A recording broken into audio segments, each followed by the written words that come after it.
Hi guys, my cats are right now playing. It seems to be just the thing that happens in every video. My cats are playing, so any weird noises that you are hearing on the background are my cats playing. So today I'm here to do a review for Endless by Amanda Gray. Apparently I got an arc of this through NetGalley and I don't remember requesting this. And suddenly it was there on my list. I read it, so I'm going to be doing a review, and obviously this one will be spoiler free, and my opinion has in no way been influenced by the fact that I got an arc of this. So this book follows a girl named Jenny, and Jenny lives in a small town called Stony Creek together with her father. She is a high school student, her mom passed away a while ago, and to kind of deal with everything, she really enjoys colouring and painting. Besides that, she also works at a bookshop, and because it's summer vacation, she actually goes with her father to his work. His work is renovating houses, and quite recently a woman moved into Stony Creek in a very old house, and she just asked him to help her renovate the house. She also has a son who's roughly the same age as Jenny, called Ben, and when they first meet, they kind of get into a fight. It's not the best start ever, but then they open his music box, and suddenly they both get transported back kind of through a flashback, so they're not really there, but because of a flashback they kind of get to experience life as in Imperial Russia. Suddenly Jenny is called Maria Romanov, who is one of Anastasia's sisters, and Ben is also there as another character, and they kind of try to figure out why do they have these flashbacks, what happened all those years ago, why are they significant now, and what does it all have to do with this new guy in town, this very mysterious new guy called Nikolai. So I am an absolute sucker for things like time traveling or reincarnation stories, and I also definitely love Russian culture and stuff like that. So I figured, past me who requested this book, you did a good job, because this sounds cool. But I'm afraid the synopsis sounds better than the book actually is. I enjoyed 25% of the book, and the other 75% I didn't really enjoy. The 25% I enjoyed were the flashbacks to Russia. I really loved seeing the Romanov story told from a different perspective than Anastasia. She is the most well-known sister because of what happened. I think most of us know what happened, but basically the whole Romanov family were killed, but for a long time we couldn't find Anastasia's body and the body of her brother, who was called, I believe, Alexei.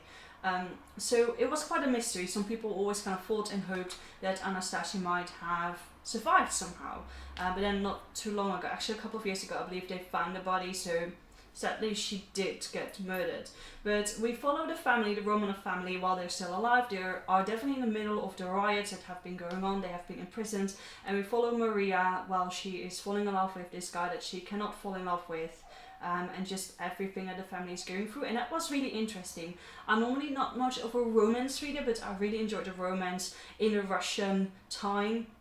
It was kind of dark, it was gritty, it was desperate, and while I normally don't really enjoy desperate sort of romances, because of the situation, it is quite understandable. It is understandable why she falls in love so quickly and why she does what she does. I mean, she definitely feels and thinks that she might not have that many days left, and she kind of acts on it, and I really enjoyed seeing her and also enjoyed seeing how she sees Anastasia. I just really enjoyed that aspect of the story. Now the 75% I didn't enjoy as much was the present day and time stuff. Jenny is quite a kind of boring main character to follow. She doesn't really sparkle, she's not really that interesting, I think, and Ben, while he has definitely an interesting background, he's just not as much there. We don't really follow him that much, and I just didn't get enough from him to really compensate for the blandness of Jenny.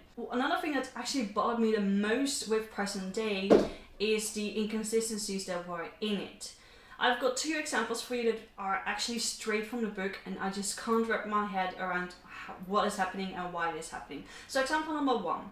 We have Jenny and Ben who are getting in a car, and they are going to be driving to this nearby village that's quite close to their hometown, and they leave early in the morning. They arrive late afternoon, they stay there for a couple of hours, and then they go back home and they arrive there, I believe, early evening.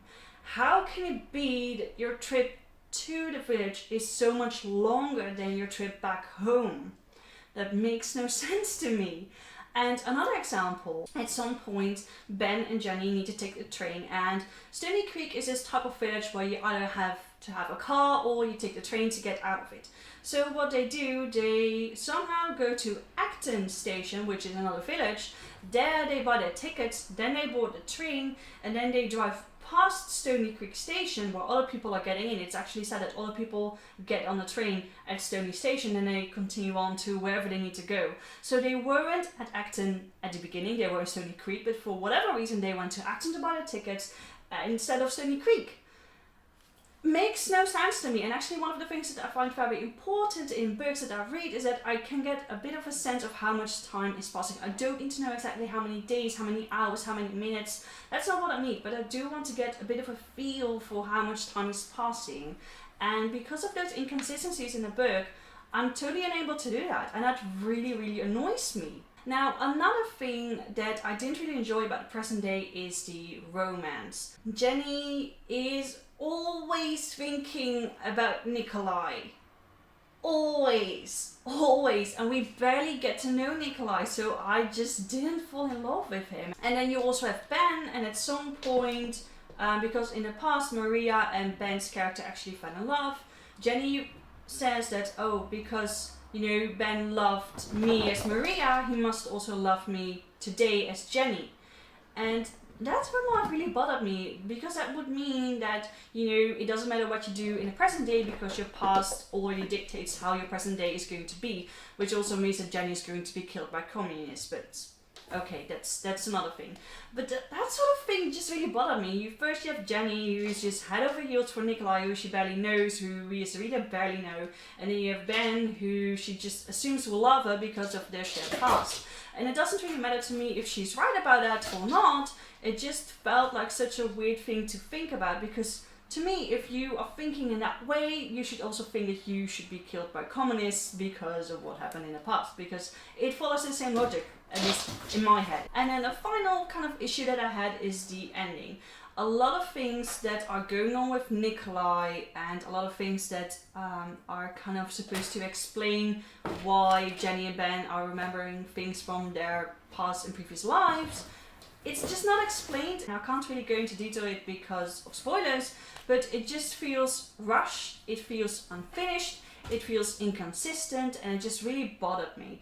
The ending is open, and I in general don't really mind an open ending because I enjoy being able to kind of think about how characters might continue their lives after the story. I also like a closed ending, but this one was so open that it more felt like there needed to be a sequel, but there is no sequel. And so that really annoyed me. It just feels lazy of the authors to kind of build up this momentum and then just go like, yeah, we're done. It's rushed, it's not explained fully, and it just kind of really bothered me. So in the end, I gave this book 2.5 stars. Those 2.5 stars were mainly for the mystery aspect of what is going on and for the Russia scenes. Other than that, I just didn't really care for this book. I didn't. This is my review for Endless. If you've read it, if you agree or disagree with me, let me know in the comment section down below. And if you enjoyed this video, please consider giving it a thumbs up. I hope to see you guys with my next video. Goodbye guys, have a great day.